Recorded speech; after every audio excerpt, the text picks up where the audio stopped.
Bilyon-bilyong na antalang proyekto ng Department of Public Works and Highways o DPWH ang nasita ng Commission on Audit o COA.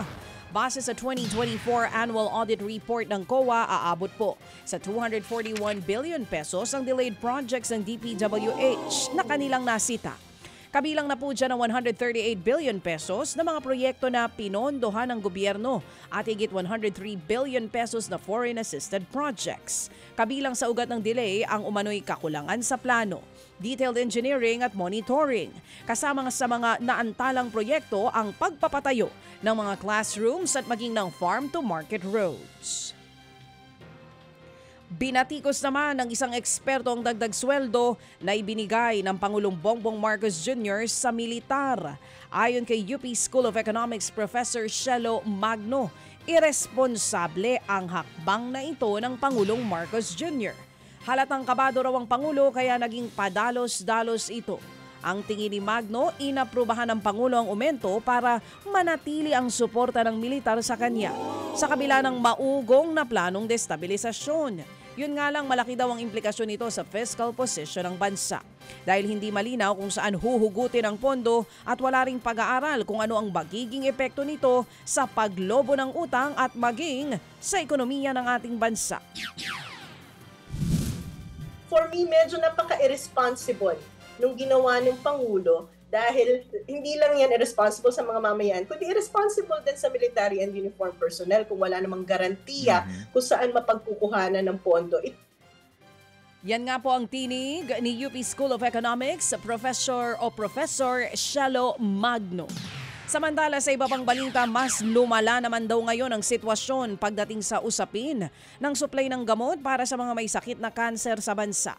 Sa panayam po ng programang ito, sinabi ni Dr. Jorge Ignacio, medical oncologist at dating chairman ng Cancer Institute sa PGH, na kulang ang pondo para sa mga gamot.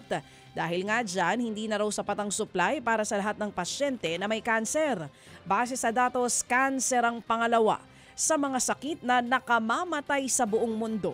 Pero kung tutuusin, kaya naman daw ng gobyerno na magtayo ng mas malaking pasilidad para labanan ng sakit kung hindi ninanakaw ang pera ng bayan.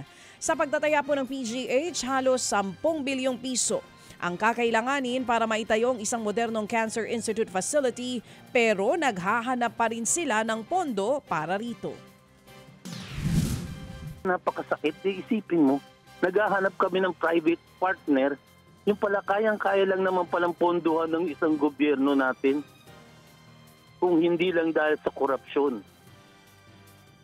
Yan nga po ang tinig ni Dr. Jorge Ignacio, medical oncologist at dating chairman ng Cancer Institute sa PGH. Samantala, posible raw na nagtatago ngayon si Pampanga o sa Pampanga si Senator Ronald Bato de la Rosa matapos ang maugong na balita na naglabas ang arrest warrant ng International Criminal Court laban sa senador. Ayon kay Ombudsman Boying Remulla, patuloy nilang minamanmanan ang lokasyon kung nasaan ang senador.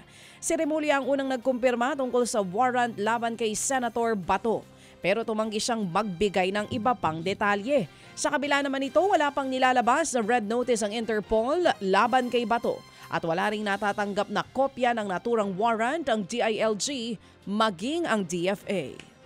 Mga kapatid, brothers and sisters, saan ka pa? Dito na tayo sa totoo. Dito na tayo sa True FM. Mga kapatid, mag-subscribe and follow po kayo sa social media accounts ng True Network PH. Yan po kami. Hanapin nyo lang True Network PH, Facebook, Instagram, YouTube, TikTok, and podcast. Mapa Apple or Spotify man yan, mahahanap nyo kami. Lahat ng mga napapanood at napapakinggan nyo po sa programa, nasa social media accounts namin yan. So paano mga kapatid? See you sa social media!